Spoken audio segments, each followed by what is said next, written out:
Here's the deal. I have a couple gigs coming up and they're going to be a bit of a problem, but hopefully this new piece of gear is the solution. So let's talk about it. Welcome to Get Offset. My name is Emily and wow, you look especially nice today. So let's discuss my conundrum.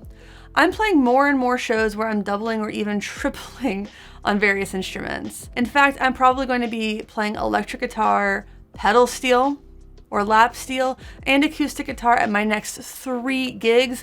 And to begin, that's already way too much to carry. So to make things a little bit easier on the transportation in my back, I want to limit myself to a single amplifier. The acoustic is going direct, so I don't need to worry about that. And you might be thinking that all I need is a simple A-B switcher to swap between the pedal steel and the 6-string. And here's where you're wrong about this, and herein lies the problem. The deal with the electric guitar, a 6-string, and a pedal steel sharing an amp is that their pickups have wildly different output volumes. Pedal steel pickups are notoriously hot. And as a result, most pedal steel players use amps that have a lot of headroom, meaning you can stay clean with more input or volume going into it than other guitar amps. But I really want to bring just one amp, and I'd like for the volume to match when I switch over between pedal steel and 6-string. And that's where the Radial BigShot I True Bypass Instrument Selector comes into play. This was sent to me by today's sponsors, Sweetwater. Sweetwater has, in my opinion, the best combination of selection and customer service in their industry. I mean, I'm personally a customer. I even purchased the volume pedal I'm using on this pedal steel from Sweetwater. All of which is to say, if you're looking to get anything gear related, I'll have an affiliate link to Sweetwater in the video description. So what really sold me on the Radial BigShot I True Bypass Instrument Selector is the ability to adjust the volume on input too. This way, I should hopefully be able to match the volumes on my 6-string and my pedal steel. It also has a tuner out, which I won't be using, and a host of tone shaping options via the bright switch, which is good because you want a pedal steel to sound nice and bright. Obviously, I'm not going to roll up to the gig on Friday, that's literally this coming Friday, without testing this out, so let's get into it. I'm going to start with the guitar, which is going into input 1.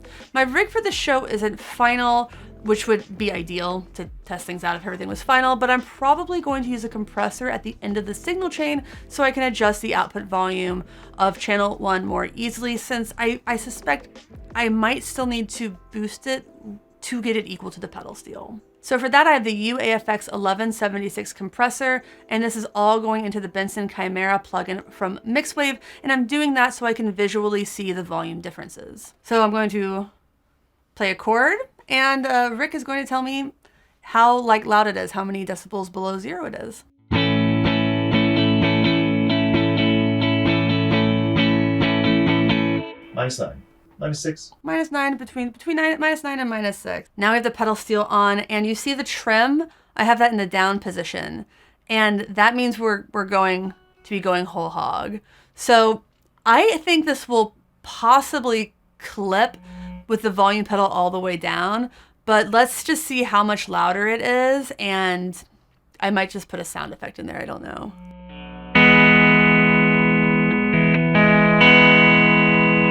Ooh, that did clip, didn't it? Yeah. That's how much louder it is. So I was at -9, between -6 and 9 before, and now I'm clipping. So let's turn that on. And that would be if you had this absolutely maxed. So it's like the level, what's the unity gain for this is at 10. So I'm going to try it at let's start at 9 o'clock just to be conservative about it. And I think that's going to be too quiet. The thing about pedal steel though is, of course, you don't start in the toe down position. You usually start a little bit lower. So let's play with the volume.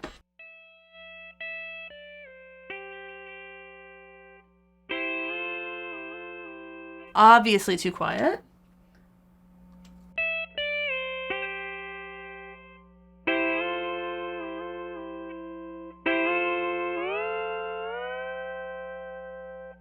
How is that?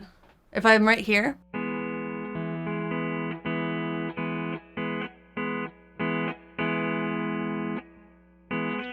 close to -12. I have a little bit more room even. Okay.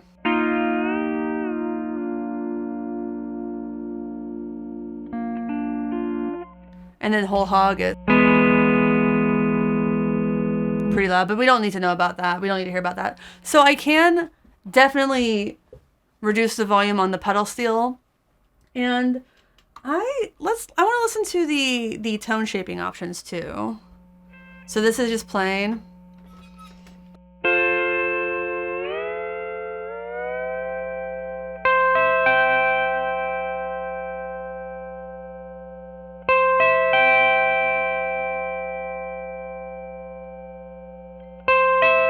Ooh, that might be a little bit too bright, but that's kind of fun.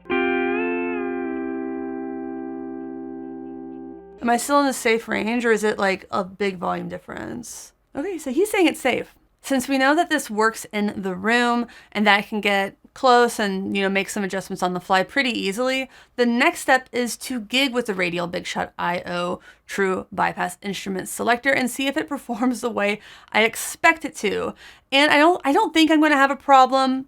I'm probably going to bring a backup DI option just in case, maybe like the Strymon Iridium, but I don't anticipate needing it. And once again, if you are planning on picking up the Radial BigShot I True Bypass Instrument Selector or anything musical, please consider using those affiliate links in the video description. It doesn't cost you anything extra, but a small portion of each sale made after clicking those links is shared with me.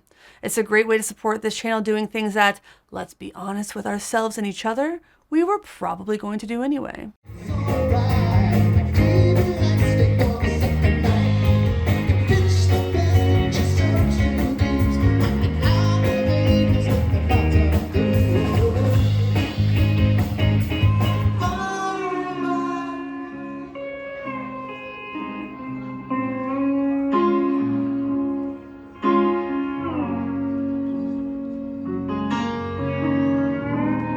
Hey, welcome back. I hope you enjoyed those short clips. The band is called Madman Across the Water. I don't have any other shows booked with them, but I know they have other shows booked, so if you are in the Pacific Northwest, check them out.